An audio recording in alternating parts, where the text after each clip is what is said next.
안녕하세요. 참았던 이야기들입니다. 구독과 좋아요 부탁드려요. 이야기는 우리 주변에서 흔히 일어나지만 쉽게 드러나지 않는 한 가정의 진실입니다. 겉으로는 평범해 보이는 부부 하지만 그 안에 숨겨진 고통과 절망, 그리고 마침내 찾아온 해방의 순간을 담았습니다. 주인공은 평범한 40대 여성입니다. 누군가의 아내이자 한 아이의 어머니로 살아온 지 15년. 그 긴 시간 동안 그녀가 마주한 현실은 결혼이라는 이름으로 포장된 지옥이었습니다. 11살 연상의 남편과의 생활은 매일이 전쟁이었고 그녀는 언제나 패배자였습니다. 많은 분들이 의문을 가지실 수 있습니다. 왜 그렇게 오래 참았을까? 왜 진작 결단을 내리지 못했을까? 하지만 실제로 그런 상황에 놓인 사람만이 알 수 있는 복잡하고 섬세한 감정들이 있습니다. 두려움, 체면, 경제적 불안, 아이에 대한 걱정, 그리고 혹시 내가 잘못 생각하는 것은 아닐까 하는 자기 의심까지. 이 여성이 어떻게 절망의 나락에서 용기를 찾았는지, 그리고 마침내 자신과 딸의 미래를 지켜낼 수 있었는지, 그 생생한 이야기를 지금부터 시작하겠습니다. 때로는 가슴이 답답해지고, 때로는 분노가 치밀어 오를 수도 있습니다. 하지만 끝까지 들어주세요. 이 이야기의 결말은 여러분에게 희망과 용기를 줄 것입니다. 1995년 봄 29살의 수연은 결혼식장에서 웨딩드레스를 입고 있었습니다. 거울 속의 자신은 아름다웠고 미래는 장밋빛으로만 보였습니다. 11살 연상의 남편 민수는 당시 40살로 사회 경험도 풍부하고 경제적으로도 안정적이어 보였습니다. 나이 차이가 좀 있어도 괜찮을까? 하는 주변의 걱정에 수연은 자신있게 대답했습니다. 오히려 좋아요. 나를 리드해주고 의지가 될 것 같아서요. 당시만 해도 나이든 남자와의 결혼을 선호하는 분위기였고 연상의 남편을 둔 것을 부러워하는 친구들도 많았습니다. 민수는 처음 몇 달간은 정말 모범적인 남편이었습니다. 퇴근하면 꽃을 사들고 오기도 하고 주말이면 드라이브를 제안하기도 했습니다. 우리 와이프가 세상에서 제일 예뻐라며 다른 사람들 앞에서 자랑도 했습니다. 수연은 그런 남편이 자랑스러웠습니다. 하지만 결혼 생활 6개월쯤 지나면서 미묘한 변화가 시작되었습니다. 처음에는 사소한 것들이었습니다. 오늘 뭐 했어? 라는 질문이 점점 구체적이고 집요해졌습니다. 누구랑 만났어? 무슨 얘기했어? 왜 그렇게 늦었어? 수연은 그것을 관심이라고 생각했습니다. 남편이 자신을 사랑해서 그런다고 믿었죠. 결혼 1년 차 수연이 임신했습니다. 민수는 기뻐했지만 동시에 더욱 통제적이 되었습니다. 임신했으니까 조심해야 한다며 친구들과의 만남을 제한하기 시작했습니다. 임산부가 밤에 돌아다니면 안 좋다는 핑계로 저녁 약속을 금지했습니다. 수연의 대학 동창들이 정기 모임을 하자고 연락이 왔을 때도 마찬가지였습니다. 임신한 몸으로 술자리에 가는 게 말이 돼? 아기한테 안 좋은 영향을 줄까봐 걱정된다고 했습니다. 수연은 남편의 말이 일리가 있다고 생각했습니다. 실제로는 술자리가 아니라 단순한 식사 모임이었는데도 말이죠. 점점 수연의 인간관계는 축소되어 갔습니다. 직장 동료들과의 회식도 집에서 기다리고 있는데 왜 굳이 가야 하냐는 민수의 불만으로 참석하기 어려워졌습니다. 수연은 결혼하면 이런가 보다라고 체념하며 받아들였습니다. 임신 중에도 민수의 의심은 계속되었습니다.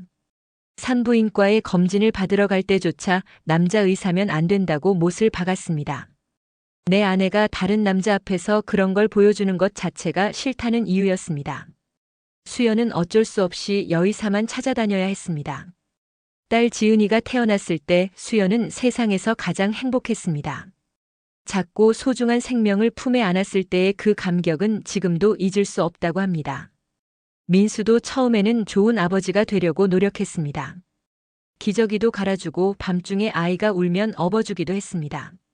하지만 육아의 현실은 생각보다 힘들었습니다.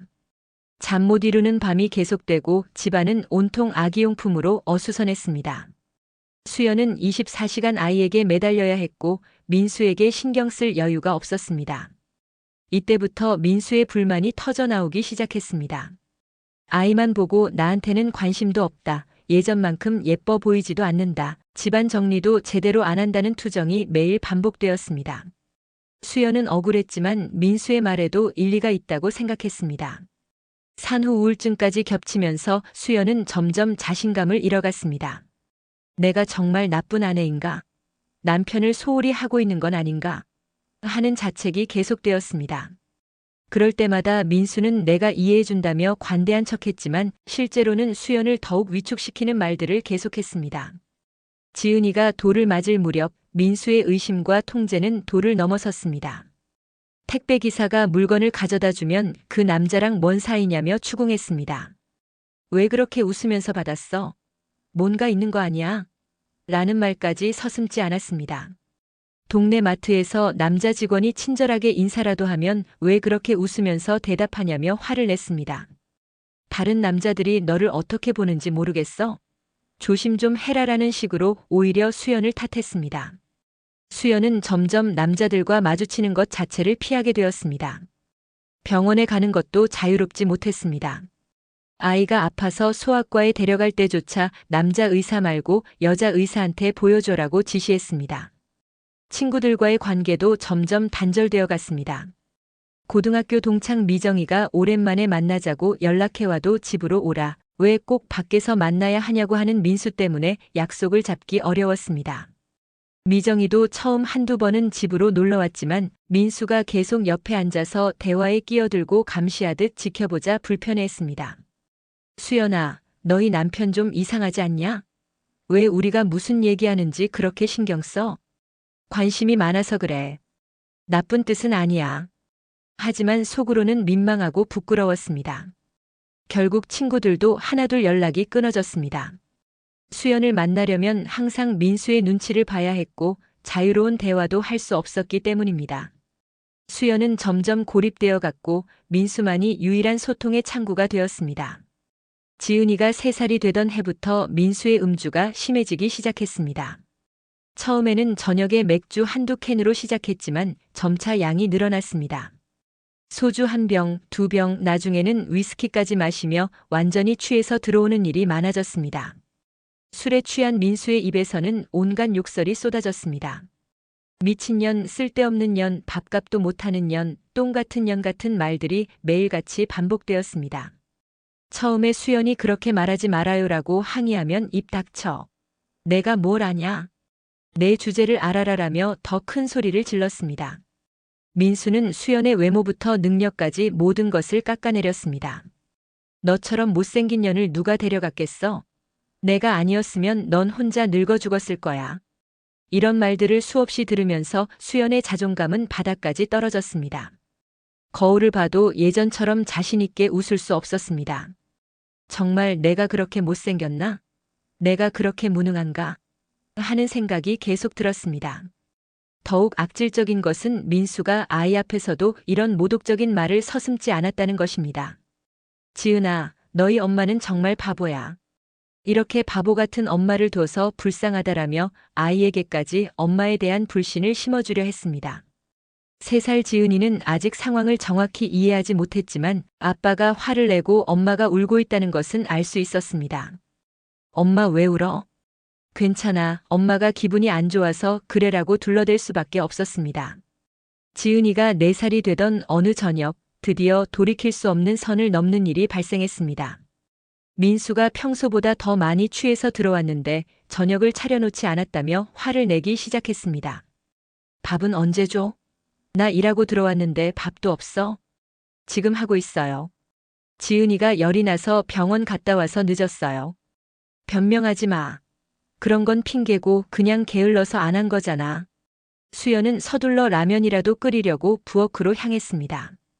그런데 민수가 뒤따라와서 계속 욕설을 퍼부었습니다. 정말 쓸모없는 년이다. 이런 간단한 것도 못하고. 지은이가 아프다고 했잖아요. 조금만 이해해 주시면 안 돼요? 그 순간 민수의 손이 수연의 뺨을 때렸습니다. 탁! 귀가 먹먹해지고 눈앞이 캄캄해졌습니다. 뺨이 화끈거리고 입안에서 철맛이 났습니다. 수연은 믿을 수가 없었습니다. 이 사람이 정말 나를 때린 거야? 민수도 잠시 당황한 듯 보였습니다. 하지만 곧 내가 말대꾸를 하니까. 그렇지. 시집와서 남편한테 대들면 어떻게 해? 라며 오히려 수연을 탓했습니다. 그날 밤 수연은 잠들 수 없었습니다. 뺨을 차가운 물수건으로 찜질하면서 눈물을 흘렸습니다. 옆에서 코를 고는 민수를 보면서 이게 내 남편이 맞나? 하는 생각이 들었습니다. 다음 날 아침 민수는 언제 그랬냐는 듯이 미안하다. 어제 술을 너무 많이 마셔서 그랬다. 다시는 그런 일 없을 거야 라며 사과했습니다. 수연은 그 말을 믿고 싶었습니다. 하지만 첫 번째 폭력은 두 번째를 낳았고 두 번째는 세 번째를 불러왔습니다. 결혼 초기 몇 년간은 민수가 그래도 생활비를 주었습니다. 충분하지는 않았지만 기본적인 생활은 할 수 있는 정도였습니다.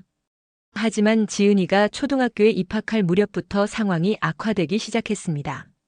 민수의 일이 불안정해지면서 수입이 줄어들었습니다. 그런데도 술값은 줄이지 않았습니다. 오히려 스트레스를 핑계로 더 많이 마시기 시작했습니다.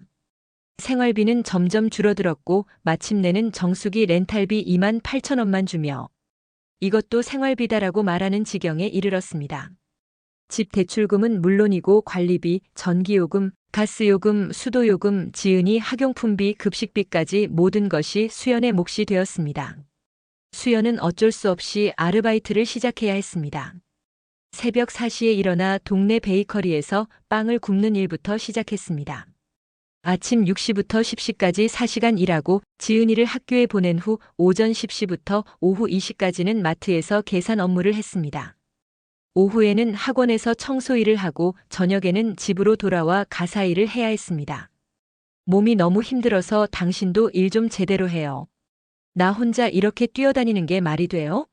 라고 말하면 민수는 내가 바깥일 하는데 집안일까지 신경 써야 하냐?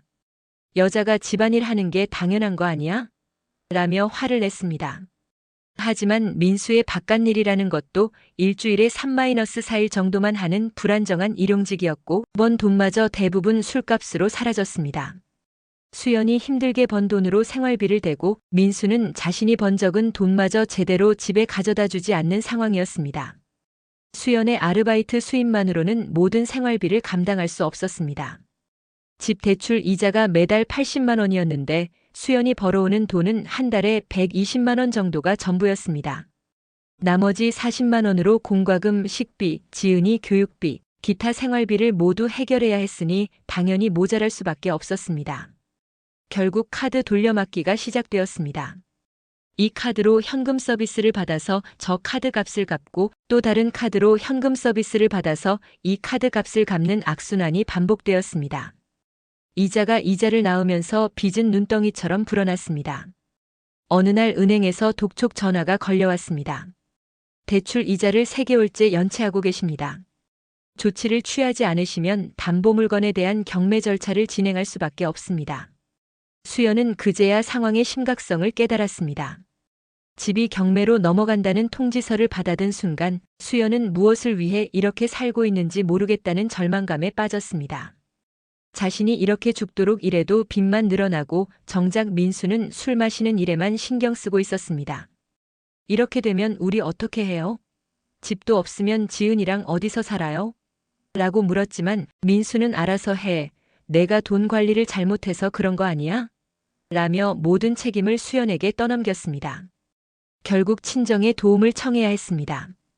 부모님께 무릎을 꿇고 빌어서 대출 이자를 정리할 수 있었지만 그 과정에서 느낀 수치심과 분노는 이루 말할 수 없었습니다. 내가 이렇게까지 살아야 하나? 하는 생각이 들기 시작했습니다.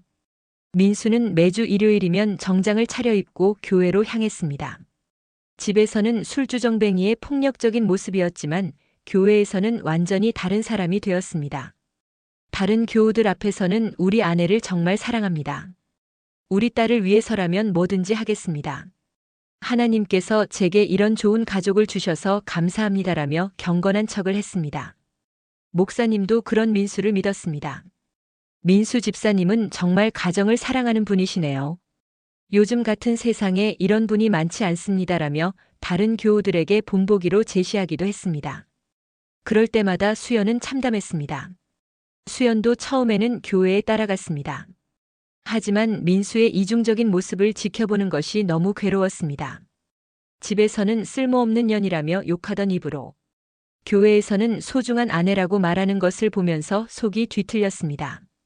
교회에서 다른 사람들이 민수 집사님은 정말 좋은 남편이시겠어요 라고 말할 때 수연은 어떻게 대답해야 할지 몰랐습니다. 진실을 말하고 싶었지만 누가 믿어줄까 싶어 그냥 애매하게 웃어넘길 수밖에 없었습니다. 더욱 가관인 것은 교회 행사에서도 민수가 술을 마신다는 사실이었습니다. 성도들끼리 친목 도모하는 거니까 괜찮다며 정당화했지만 집에 돌아오면 여전히 술 냄새를 풍기며 행패를 부렸습니다. 하나님 앞에서도 거짓말을 하는 거예요? 라고 따지면 하나님이 뭘 모르겠어? 가만히 있어라며 화를 냈습니다. 결국 수연은 교회 가는 것을 포기했습니다. 더 이상 민수의 가식적인 모습을 참고 볼 수 없었고 다른 사람들의 부러운 시선을 받는 것도 견딜 수 없었습니다. 민수는 왜 교회에 안 가냐, 신앙생활도 제대로 못하는 년이라며 비난했지만 수연은 더 이상 따라가지 않았습니다. 지은이가 중학교 1학년이 되던 해 수연은 우편물을 정리하다가 충격적인 사실을 발견했습니다. 민수 앞으로 온 법원 통지서였는데 음주운전으로 단속되어 벌금 200만 원을 내야 한다는 내용이었습니다.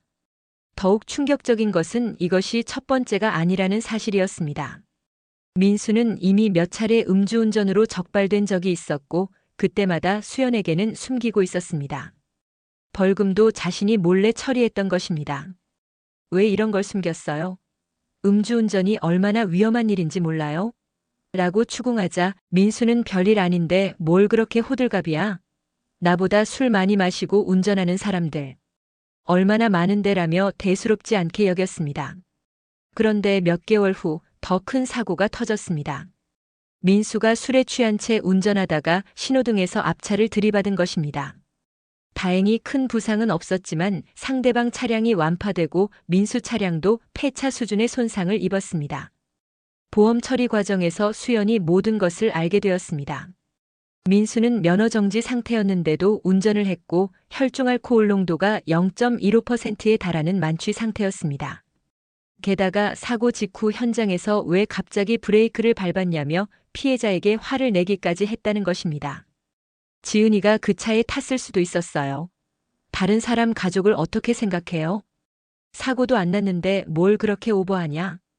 보험금으로 처리되지 않는 부분은 또다시 수연이 갚아야 할 빚이 되었습니다.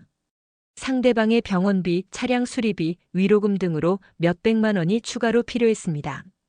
지은이가 중학교에 다니면서부터 민수의 독성은 딸에게까지 향하기 시작했습니다.